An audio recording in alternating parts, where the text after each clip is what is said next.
for the things I was doing in the world. And I've been a gang member all my life. And so I'm like on a collision course for death out there and not caring. I think that if I would have never came to death row, I wouldn't be the individual I am today. I wouldn't be as mature. I wouldn't be able to explain to my daughter's life, like the appreciation of it, because I didn't have any appreciation for life. I wouldn't be able to explain to them that there's a world out there and not just a city, you know. I wouldn't have been able to do any of that without death row. I don't think I would have gotten over my anger. I would probably be in prison anyway. I would probably be dead. And so I really think that the chances were high I would be dead because of the gang activity I was into. And so, yeah, I look at death row as saving my life. And I'm actually happy I came here first because, like, the person I am today, I'm really, really satisfied with. You know, still a lot of growth, but I'm really satisfied with it. Yeah. Even before this live interview, many who had visited Christopher Young in prison believed he'd truly changed. Even the son of the man he killed pleaded with the state to spare his life, saying, "My father is already gone, and taking Young's life won't bring him back. I believe he still has a lot of good to give out there." But in the end, nothing could stop what was coming. Welcome to True Crime Cover, where we dive into real crime cases, uncover the facts, and explore the truth behind every story. Kindly hit that like button and subscribe to support the community. It all started on November 21st, 2004, in San Antonio, Texas. The kind of Sunday where most folks were relaxing at home. But for 21-year-old Christopher Anthony Young, things were already spinning out of control. He'd been drinking hard, nearly 24 beers, and had taken cocaine. By midday, he forced his way into a woman's apartment while her kids were inside. Court records say he sexually assaulted her, then stole her car. She managed to escape and run for help, but Young was already gone. Just a block away sat the Mini Food Mart, a little corner store owned by 55-year-old Hasmukh Patel, an immigrant from India. People in the neighborhood knew Patel as a kind, hard-working man who often kept his shop open late for anyone needing last-minute groceries. That afternoon, Young pulled into the parking lot. Inside, Patel noticed something was wrong. He quietly pressed the panic button to alert police and started to move away. But before he could get clear, Young chased him into the store, pulled out a gun, and fired. The bullet went through Patel's hand, then into his chest. Patel collapsed. Paramedics rushed him to the hospital, but he didn't survive. After the gunshot, Young didn't stick around. He ran out, jumped back into the stolen car, and took off. For the next hour and a half, he was on the move, picking up a prostitute and ending up at a known crack house not far from the scene. San Antonio police were already on alert. The panic button Patel pressed had brought them to the area fast, and witnesses gave them a description of both Young and the stolen car. About 90 minutes after the shooting, officers spotted the vehicle parked outside that crack house. They moved in quickly. Young didn't put up much of a fight. They pulled him out, arrested him on the spot, and took him in for questioning. Back at the Mini Food Mart, word spread fast. Neighbors saw the ambulance, the police cars, and the crime scene tape going up. Before long, Hasmukh Patel's family was hit with the worst news imaginable. Their husband and father had been shot during a robbery and didn't make it. Patel's son, Mitesh, later said that moment froze time for him. His dad wasn't just a store owner, he was the anchor of their family. The shock, the grief, it all came crashing in at once. And just a block away from where Patel was shot, another family was reeling in their own way. The woman whose apartment Young had forced into was still trying to process what had just happened. She had been assaulted in front of her children, her car stolen, and now she was hearing about a murder connected to it. For her, the fear wasn't over. Even with Young in custody, the damage had already been done.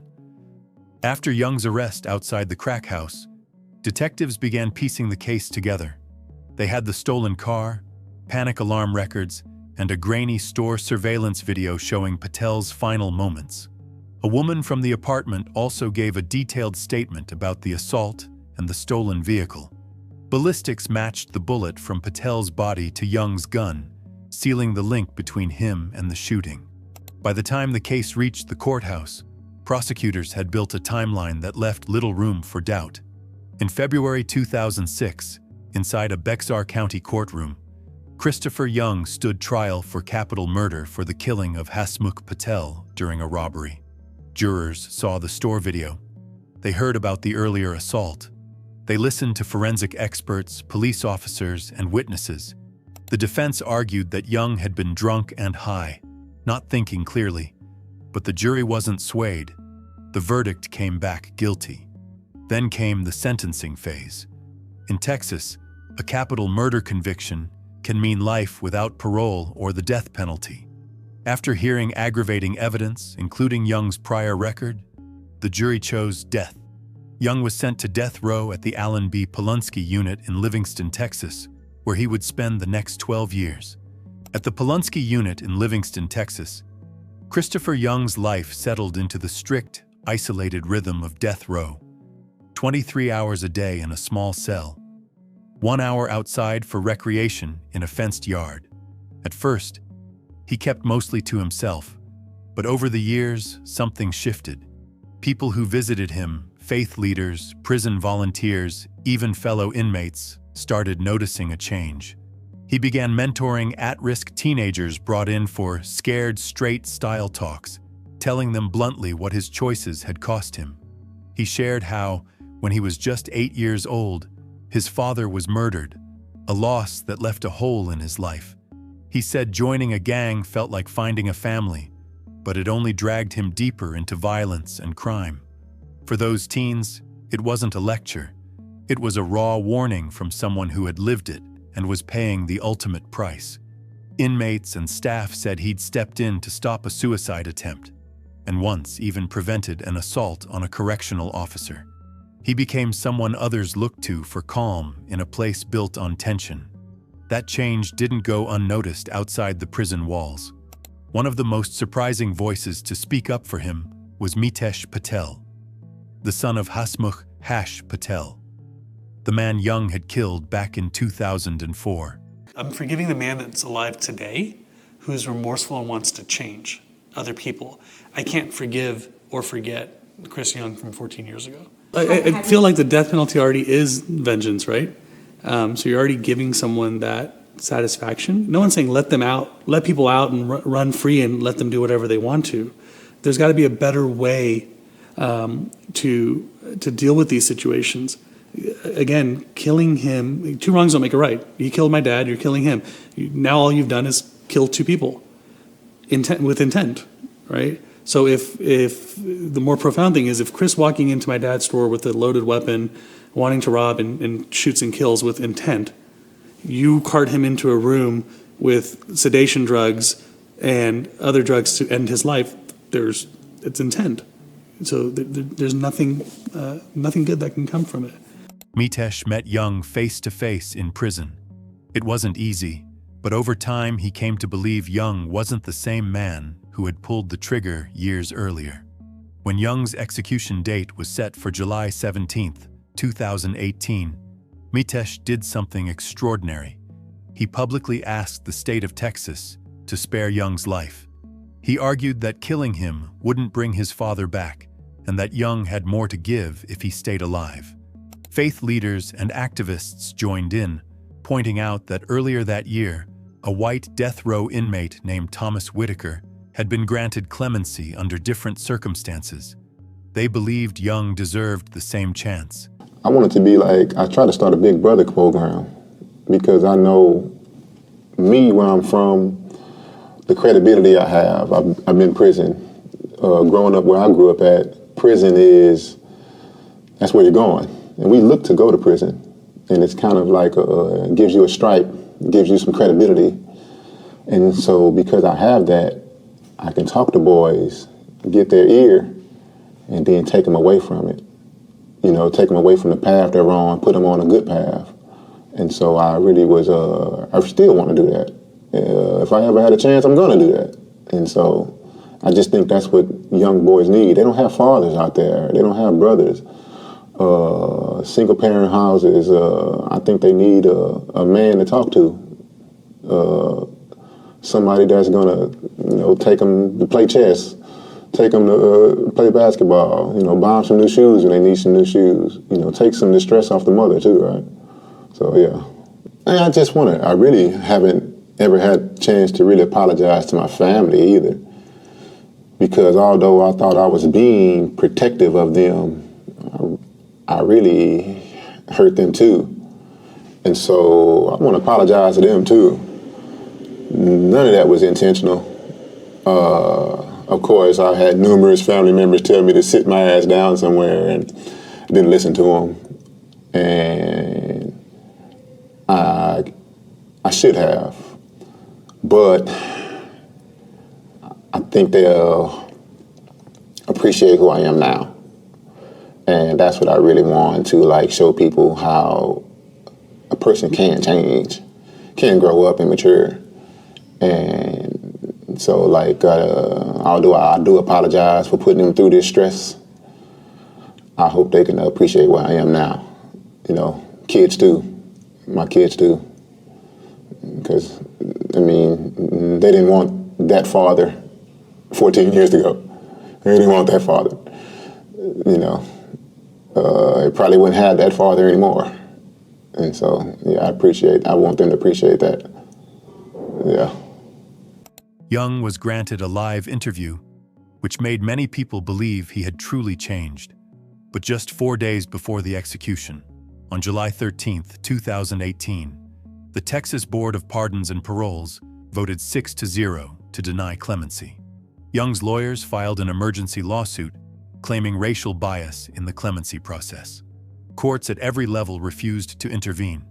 The countdown to July 17th kept ticking. On the morning of July 17th, 2018, in Livingston, Texas, Christopher Young woke up knowing exactly how his day would end. His execution was set for that evening at the Huntsville Unit, just 40 miles away. For his final meal, Young kept it simple. He requested pizza and chicken tenders, with apple juice on the side. He ate quietly, talking only a little to the guards who had come to know him over the years. That afternoon, he was transferred to Huntsville. Outside the prison gates, a small crowd had gathered, some holding signs asking for mercy, others supporting the execution. Inside, the witnesses were escorted to their seats behind the thick glass of the death chamber. Among them was Mitesh Patel, the victim's son, who, despite his pleas for clemency, had decided to be present. At 6:13 p.m., the curtains opened. Young was already strapped to the gurney, an IV in his arm. He looked calm. When the warden asked if he had any final words, Young spoke clearly. "I want to make sure the Patel family knows I love them like they love me. Make sure the kids in the world know I'm being executed and that they should stay away from bad people so they don't make bad decisions. I hope my death will make people come together and help each other more." A lethal dose of pentobarbital began flowing. Within seconds, Young's eyes grew heavy. He took a deep breath, then stopped moving. At 6:25 p.m., he was pronounced dead. Mitesh Patel later told reporters that despite the pain of losing his father, he still believed Christopher Young had changed and that his story should be remembered, not just for the crime, but for the man he became in his final years.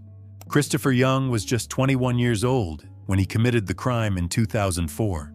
He spent about 13 years on death row before being executed at the age of 34 on July 17, 2018. But here's the part that still leaves people puzzled. Young didn't take anything, not even money, from Patel's mini-mart that day. So, was it really a robbery? Or something else entirely? What was his true reason for going there? We want to hear from you.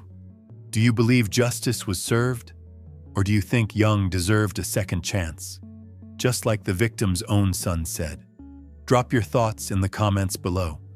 And don't forget to like and subscribe to support the community.